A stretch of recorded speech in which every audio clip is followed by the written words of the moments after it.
ಒಂದು ಕಡೆ ಮೂಡ ಹಗರಣ ಸಿದ್ದರಾಮಯ್ಯನವರಿಗೆ ಉರುಳಾಗಿರುವಂಥದ್ದು. ಇದರ ಬೆನ್ನಲ್ಲೇ ಆಪ್ತರಿಗೆ, ಅವರಿಗೆ, ಇವರಿಗೆ ಎಲ್ಲರಿಗೂ ಕೂಡ ನೋಟಿಸ್ ಹೋಗ್ತಾ ಇದೆ.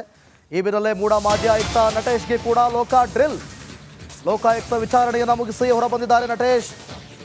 ಕಾನೂನಿಂದ ಯಾರು ತಪ್ಪಿಸಿಕೊಳ್ಳೋದಕ್ಕೆ ಸಾಧ್ಯ ಇಲ್ಲ. ಮೂಡಾದ ಹಗರಣ ಇದೀಗ ತನಿಖೆ ಹಂತದಲ್ಲಿದೆ.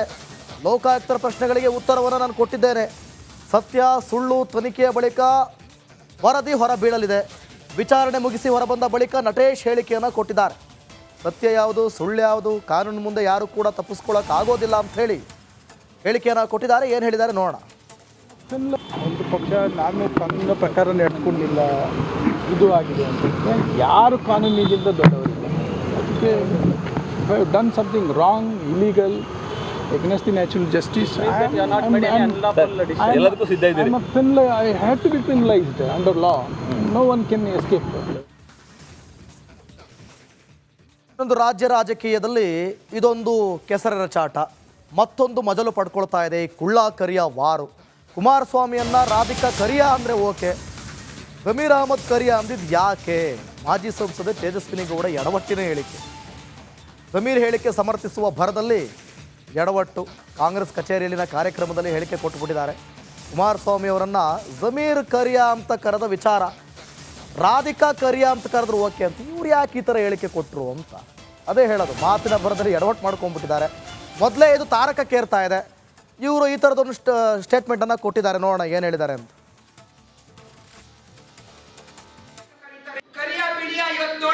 ರಾಧಿಕಾ ಕುಮಾರಸ್ವಾಮಿ ಅವರು ಕರಿಯಾ ಅಂತ ನಂದಲ್ಲ ವಿಜಯವ್ರೆ, ನಾವು ಮೀಡಿಯಾದವರು, ಅವರು ಯಾವುದೋ ಮೈಸೂರು ಯಾವುದೋ ಟಿವಿನಲ್ಲಿ ಅವ್ರು ಏನಂತ ಕರೀತಾರೆ ಅಂತ ಇದೆಲ್ಲ ಯಾರು ಹಾಕಲ್ಲ, ಫುಲ್ ಆಗ್ತಾ ಇದ್ರು. ಏನಂತ ಕರೀತಾರೆ ಅಂತ ಅವ್ರು ನನ್ನನ್ನ ಚಿನ್ನು ಅಂತ ಕರೀತಾರೆ.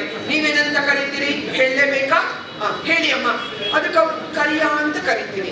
ಪಾಪ ಜಮೀರ್ ಅವ್ರು ಹೇಳಿದ್ದನ್ನ ಅವ್ರು ಹೇಳಿದ್ರೆ ಓಕೆ, ಜಮೀರ್ ಹೇಳಿದ್ರೆ ಯಾಕೆ ಕರಿಯಾ ಬಿಡಿಯಾ? ಇವತ್ತು ನೋಡಿದ್ರೆ ವಕ್ಫ್ ಬೋರ್ಡ್ ರೈತರ ಹೊಲ ಆಯಿತು, ದೇಗುಲಗಳಿಗೂ ಕೂಡ ಎಂಟ್ರಿ ಕೊಟ್ಟಿದ್ದಾಯಿತು. ಆದರೆ ಇದೀಗ ಗುರು ಸಾರ್ವಭೌಮ ಆವರಣಕ್ಕೂ ಕೂಡ ಕಾಲಿಟ್ಟಿದೆ. ಆ ರಾಜಕಾರಣಿ ಹೇಳಿಕೆಯಿಂದ ಭಕ್ತರು ಸಿಡಿದೆದ್ದಿದ್ದಾರೆ.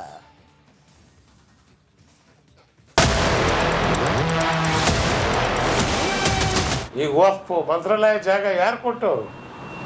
ಅದೋನಿ ನವಾಬರು ಕೊಟ್ಟಂಥ ಜಾಗ ಅದು. ಅದನ್ನೇನಾದರೂ ವಕ್ಫ್ ಬೋರ್ಡ್ ಅದಂತ ಕೇಳಕ್ಕೆ ಹೋಗಿದ್ರು ಯಾರಾದರೂ? ಕೇಳಿದ್ರಲ್ವಾ, ಮಂತ್ರಾಲಯ ಜಾಗನೂ ವಕ್ಫ್ ಇದ್ದಂತೆ, ಅದೋನಿ ನವಾಬರು ಕೊಟ್ಟಿದ್ದಂತೆ. ಸಿಎಂ ಇಬ್ರಾಹಿಂ ಸಾಹೇಬರ ಇದೇ ಮಾತು ಈಗ ಮಂತ್ರಾಲಯದ ರಾಘವೇಂದ್ರ ಸ್ವಾಮಿಗಳ ಭಕ್ತರನ್ನ ಕೆರಳಿಸಿದೆ.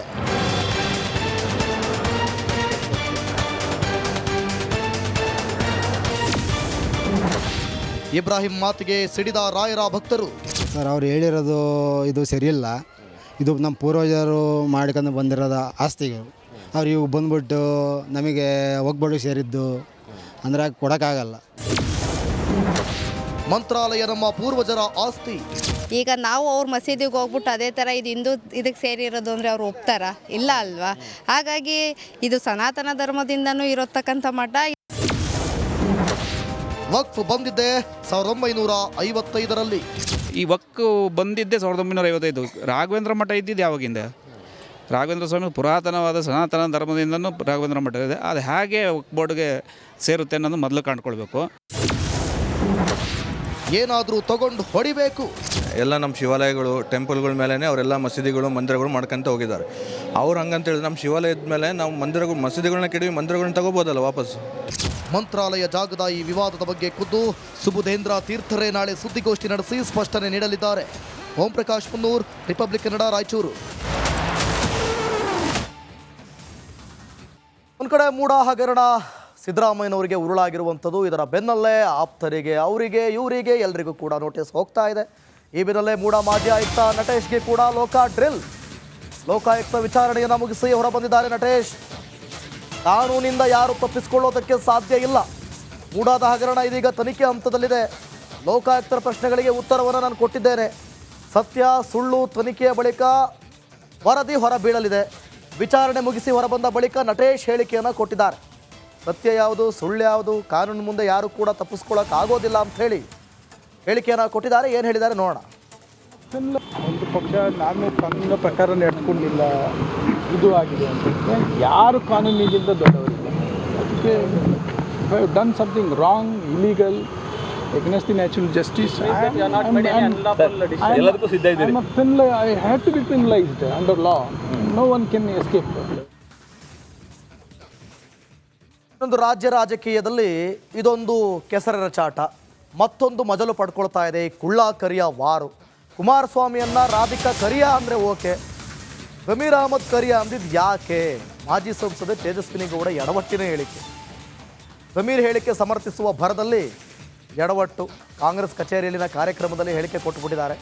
ಕುಮಾರಸ್ವಾಮಿ ಅವರನ್ನು ಜಮೀರ್ ಕರಿಯಾ ಅಂತ ಕರೆದ ವಿಚಾರ, ರಾಧಿಕಾ ಕರಿಯಾ ಅಂತ ಕರೆದ್ರು ಓಕೆ ಅಂತ, ಇವ್ರು ಯಾಕೆ ಈ ಥರ ಹೇಳಿಕೆ ಕೊಟ್ಟರು ಅಂತ ಅದೇ ಹೇಳೋದು. ಮಾತಿನ ಭರದಲ್ಲಿ ಎಡವಟ್ಟು ಮಾಡ್ಕೊಂಡ್ಬಿಟ್ಟಿದ್ದಾರೆ.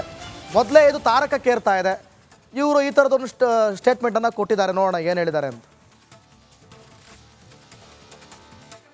ಕರಿಯಾ ಬಿಳಿಯ ಇವತ್ತು ನೋಡಿದ್ರಲ್ವಾ, ರಾಧಿಕಾ ಕುಮಾರಸ್ವಾಮಿ ಅವರು ಕರಿಯಾ ಅಂತ ನಂದಲ್ಲ ವಿಜಯವ್ರೆ, ನಾವು ಮೀಡಿಯಾದವರು, ಅವರು ಯಾವುದೋ ಮೈಸೂರು ಯಾವುದೋ ಟಿವಿನಲ್ಲಿ ಅವ್ರು ಏನಂತ ಕರೀತಾರೆ ಅಂತ, ಇದೆಲ್ಲ ಯಾರು ಹಾಕಲ್ಲ, ಫುಲ್ ಆಗ್ತಾ ಇದ್ರು. ಏನಂತ ಕರೀತಾರೆ ಅಂತ ಅವ್ರು ನನ್ನನ್ನ ಚಿನ್ನು ಅಂತ ಕರೀತಾರೆ. ನೀವೇನಂತ ಕರೀತೀರಿ ಹೇಳಲೇಬೇಕಾ? ಹೇಳಿ ಅಮ್ಮ. ಅದಕ್ಕೆ ಅವ್ರು ಕರಿಯಾ ಅಂತ ಕರಿತೀನಿ. ಪಾಪ ಜಮೀರ್ ಅವ್ರು ಹೇಳಿದ್ದನ್ನ ಅವ್ರು ಹೇಳಿದ್ರೆ ಓಕೆ, ಜಮೀರ್ ಹೇಳಿದ್ರೆ ಯಾಕೆ? ಕರಿಯಾ ಬಿಳಿಯ ಇವತ್ತು ನೋಡಿದ್ರೆ ವಕ್ಫ್ ಬೋರ್ಡ್ ರೈತರ ಹೊಲ ಆಯಿತು, ದೇಗುಲಗಳಿಗೂ ಕೂಡ ಎಂಟ್ರಿ ಕೊಟ್ಟಿದ್ದಾಯಿತು. ಆದರೆ ಇದೀಗ ಗುರು ಸಾರ್ವಭೌಮ ಆವರಣಕ್ಕೂ ಕೂಡ ಕಾಲಿಟ್ಟಿದೆ. ಆ ರಾಜಕಾರಣಿ ಹೇಳಿಕೆಯಿಂದ ಭಕ್ತರು ಸಿಡಿದೆದ್ದಿದ್ದಾರೆ.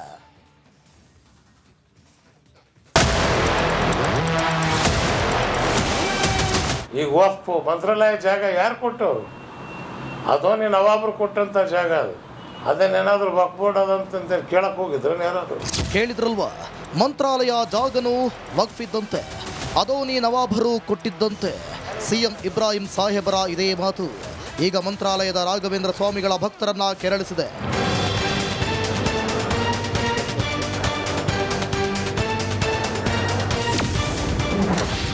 ಇಬ್ರಾಹಿಂ ಮಾತಿಗೆ ಸಿಡಿದ ರಾಯರ ಭಕ್ತರು. ಸರ್ ಅವ್ರು ಹೇಳಿರೋದು ಇದು ಸರಿಯಿಲ್ಲ. ಇದು ನಮ್ಮ ಪೂರ್ವಜರು ಮಾಡ್ಕೊಂಡು ಬಂದಿರೋದ ಆಸ್ತಿಗಳು.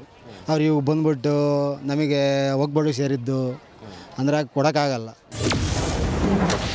ಮಂತ್ರಾಲಯ ನಮ್ಮ ಪೂರ್ವಜರ ಆಸ್ತಿ. ಈಗ ನಾವು ಅವ್ರ ಮಸೀದಿಗೆ ಹೋಗ್ಬಿಟ್ಟು ಅದೇ ಥರ ಇದು ಹಿಂದೂ ಇದಕ್ಕೆ ಸೇರಿರೋದು ಅಂದರೆ ಅವ್ರು ಒಪ್ತಾರ? ಇಲ್ಲ ಅಲ್ವಾ?